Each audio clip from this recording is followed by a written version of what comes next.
It's a summer of 2015 night. Crickets chirp as you scroll through countless videos on YouTube, browse DeviantArt, and message your Animal Jam besties as you scribble a crude drawing of your furry OC on a piece of stray printer paper. For some of you, this might be too young or too old of an experience for you to recognize it.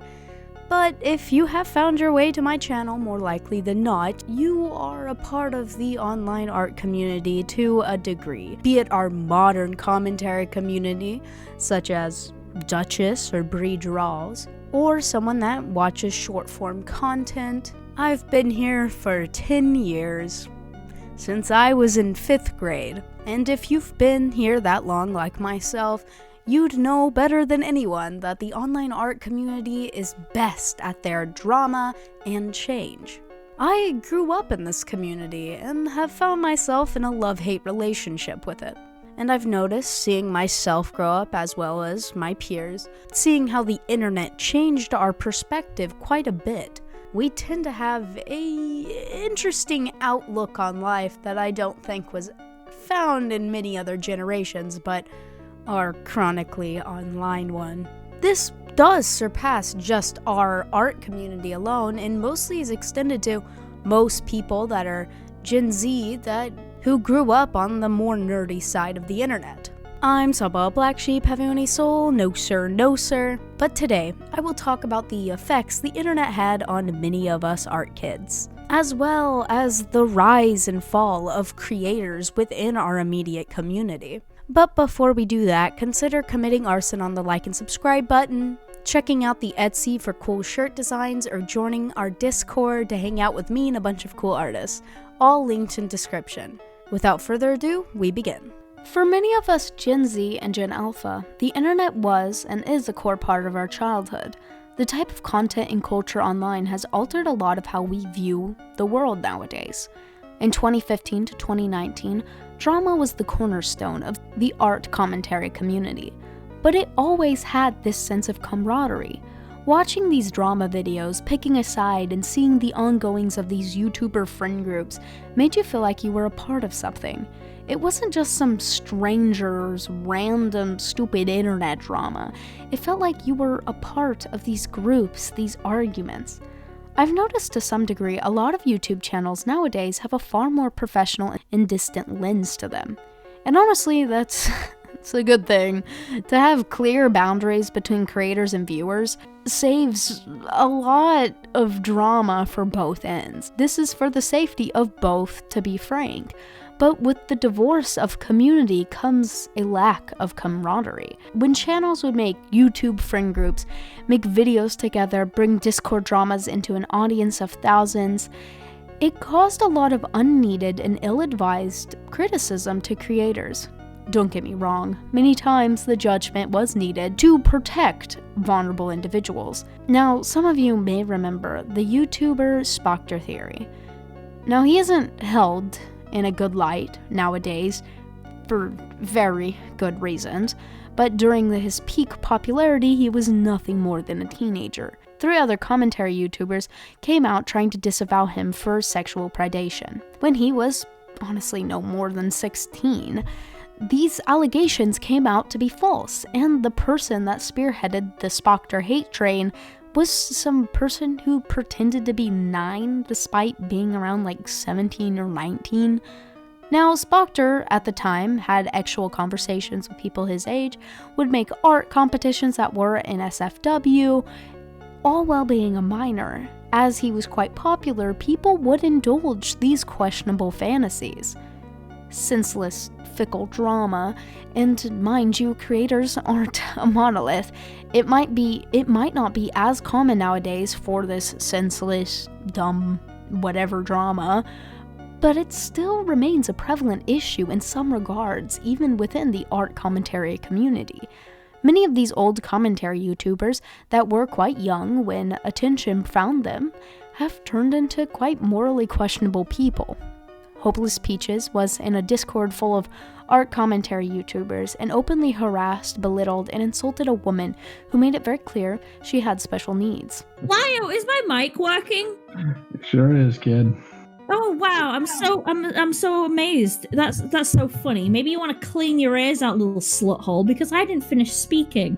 So I was gonna say, if you actually wanted some help, instead of crying to Blue, who does not give a shit about how you feel, one last time, I can say you can always drag your mummy in here. Maybe she'll help. I just wanted to have was an LGBT friend. Honestly, for many years now, I've always found Peach's opinions and perspectives to be harsh and judgmental. But after seeing what happened, I was appalled. The woman was in a Discord where grooming took place. She did not groom anyone, she didn't do anything, but they were questioning her to the point of her being in tears, expecting her to have known and stopped the grooming from taking place. Once again, I restate, this woman openly communicates that she has special needs. It is clear listening to her, she does not have the perspective and insight to handle this situation well, as she herself is a vulnerable individual. It's clear this isn't about protecting kids and more about power tripping, finding an excuse to abuse people. Creepshow Arts. I used to watch her a lot before her falling out. I was not surprised one bit to see it happen because though I liked her videos, it was so eerie. The way she'd act overly sweet. You could just tell it was utter bullshit because it was never really extended to the people she was talking about in her videos. Just like Peaches, Creepshow was a quick judge and very harsh in said judgment. Most people you meet that have a very sweet personality aren't so harsh and black and white when they are judging people. Creepshow would often show off her kind nature to the audience in an almost gloating nature. Most people that truly are kind nature see it as normal and not something to mention over and over again. She stalked and harassed another YouTuber for many years and doxed people on lolcow farms. She would say pretty awful things on lolcow farms about people that she openly pretended to be very sweet to. One thing I think everyone should be aware of when supporting a creator is how fast they are with their judgments. Do they take things to an extreme or make situations out to be very black and white? Do they hold far too tight to performative morality and use it as a justification for their often extreme behavior? More often than not, those people turn out to be not the best individuals. Naturally, it's just my opinion and doesn't make me the king of the castle of correctness. Cinebear. Previously known as Scootaloo, you might recognize them from their art of Scootaloo X Sans stuff from 2016. They oftentimes made animation memes. Oh, the nostalgia of 2016 animation meme commentary community. It was awful and mean, but man, was it fun. Regardless, Cinebear is a very hyper-actualized individual and has not been very careful with the exposure of NSFW art in her 13+ Discord server. And on top of that, she groomed a minor. Shocker! Someone on the internet grooming a minor? Wow, that's never happened before. It is quite awful and sad, and I hope the minor in this situation has family to help them and protect them from this type of stuff happening again. I'd like to address how these young animation meme artists and commentary creators who had channels when they were kids and got popular, a lot of them became hypersexualized later in life and became quite dangerous. Like Spoctor and Cinebear. Being exposed to all this attention at a young age, every whim entertained to gain favor had honestly corrupted their sense of morality, in my opinion. Both Spoctor and Cinebear's situation seemed mindless, as if neither of them truly grasped the severity of their actions. Because when they were young, they were spoken to quite actually. They posted quite actualized art and were given praise and attention. The line between NSFW and normal conversation was not drawn or maintained in their youth of notoriety. Back then, especially Spoctor, were seen as adult figures despite being kids. Of course, this does not excuse their behavior and the people they've hurt, but it is important to understand the harm it has caused when we idealize and view young creators as pillars of communities.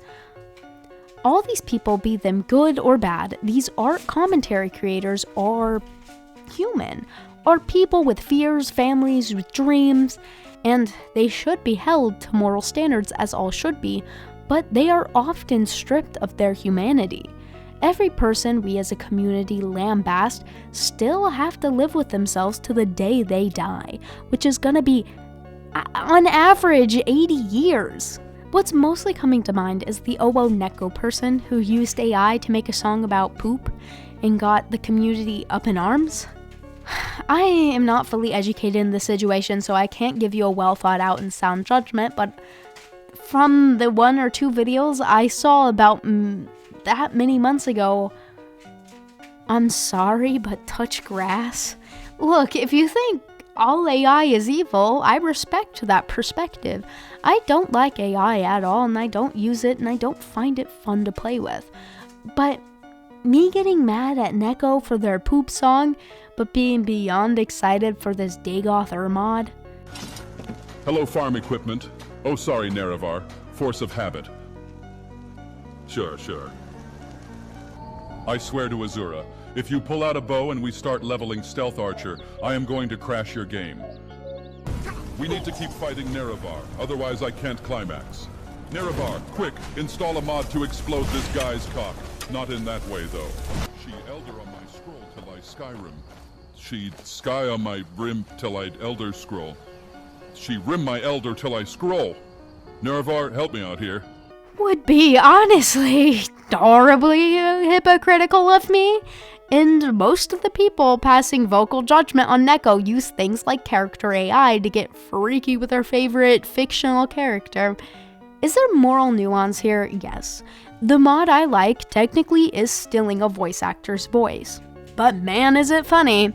Now, if the voice actor came out and said, "No, don't do that, please," I would expect the mod maker to stop, and I would not think very nicely of the mod maker if he didn't respect that request.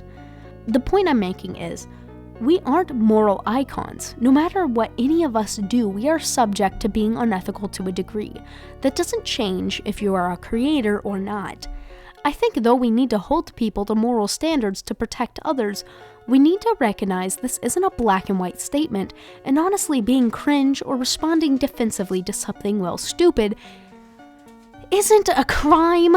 It's okay to have patience with people and creators alike. To preface, this does not apply to predators. When innocent people's lives are being horribly affected, minor or adult, it's when we put the moral nuance down and call the fucking cops. But ruining someone's art career over their ill-timed joke or mistake, I don't think I find that respectable.